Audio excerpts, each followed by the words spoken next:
Hi and welcome to Nikki's Kitchen. Today I'll be showing you how to make a fresh fruit sponge cake. So I'm going to add the butter to the bowl, 475 grams. I'm going to keep a little bit of butter for the tin, cake tin.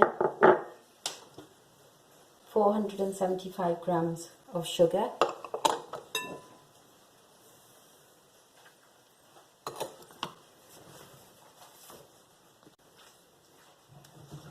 And I'm going to whisk it for 3 minutes.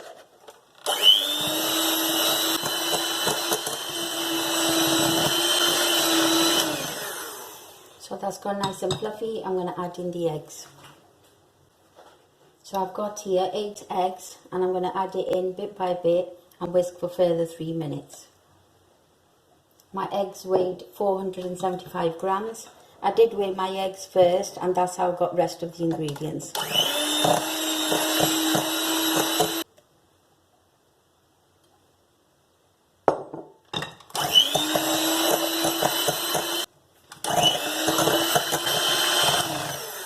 So that's gone nice and smooth. Now I'm going to add in the flour bit by bit. I've got 475 grams of plain flour that I've already sifted. I'm just going to use a spatula and just fold it in. So I've folded in the batter. Now I'm going to add in the baking powder. Got 4 teaspoons full. And just give it a mix. And now I'm going to add in 3 teaspoons of vanilla extract. And I'm just going to whisk it for about a minute.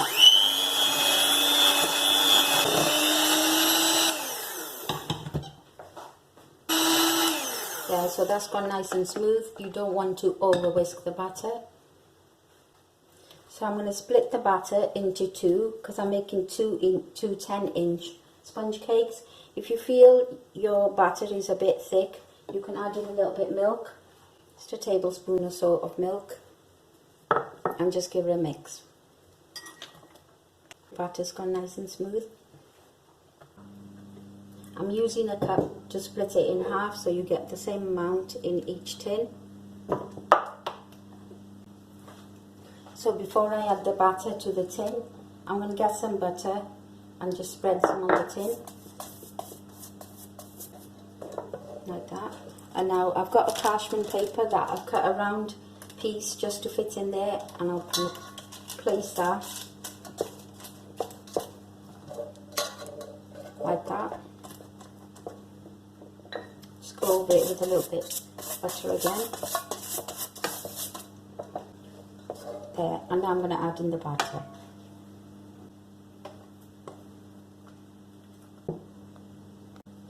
So this is going to go into the oven at gas mark 200 degrees. I preheated my oven about 20 minutes ago and it's going to go in the middle shelf. It's going to go in for 40 minutes to 45 minutes. So while the cake is in the oven, I'm going to whip up some fresh cream. I've got 600 ml of whipping cream. Now I've got some icing sugar, confectionery sugar, 3 teaspoons full. I'm going to add some in. You don't have to, this is just if you want your cream to be a bit sweeter. And just whisk.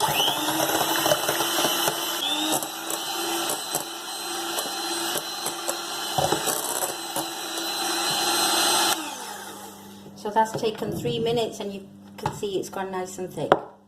So the cake has been in the oven for 40 minutes and I'm just going to check if it's fully done. See, when it comes out nice and dry, you know it's ready. So my cakes have been cooling down for about an hour now, so they're ready to be assembled. So I'm going to put some jam on the cake.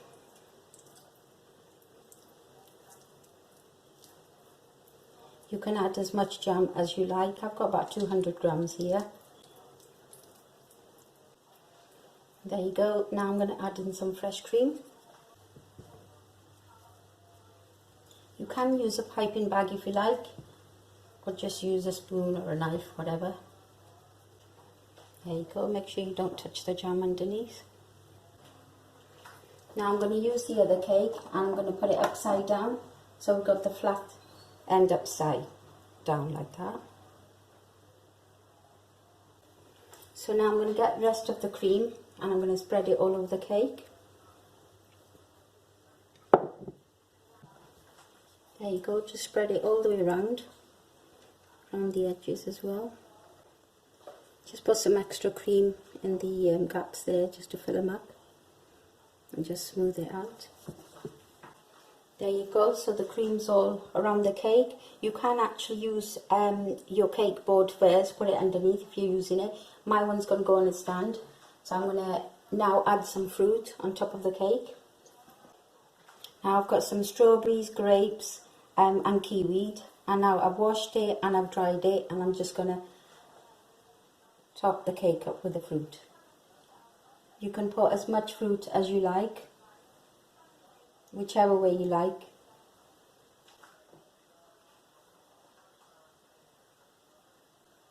It's always nice to use the dark grapes because they do seem to stand out a bit more. You can use berries or raspberries or any dark fruit seems to stand out. So my cake is ready. I'm just going to use the back of the fork and just score it like that, just to give it a little bit of a pattern.